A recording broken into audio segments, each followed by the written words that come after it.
નમસ્કાર દર્શક મિત્રો, પેજ ટીવી ન્યૂઝમાં આપનું હાર્દિક સ્વાગત છે। વારસિયાના શક્તિધામ યોગ મંદિર ગ્રુપ દ્વારા 80મા સ્વતંત્રતા દિવસની ઉજવણી।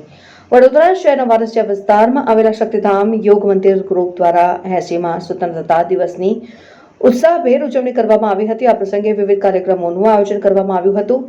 વારસિયાના શક્તિધામ યોગ મંદિર ગ્રુપ દ્વારા સ્વતંત્રતા દિવસ નિમિત્તે દેશભક્તિના માહોલ વચ્ચે વિશેષ કાર્યક્રમો યોજાયા હતા, જેમાં ગ્રુપના સભ્યો તેમજ સ્થાનિક લોકો મોટી સંખ્યામાં જોડાયા હતા।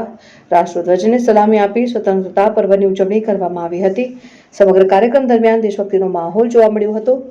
આ પ્રસંગે પ્રદીપભાઈએ કાર્યક્રમ અંગે વધુ માહિતી આપતા જણાવ્યું હતું કે સ્વતંત્રતા દિવસ માત્ર ઉજવણીનો દિવસ નથી, પરંતુ દેશ પ્રત્યેની આપણી જવાબદારી અને રાષ્ટ્રપ્રેમને વધુ મજબૂત કરવાનો દિવસ છે।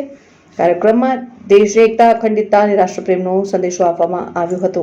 રિપોર્ટ સન્મુખ્યાન ચંદાણી, મનમોહન વડાપાઉં।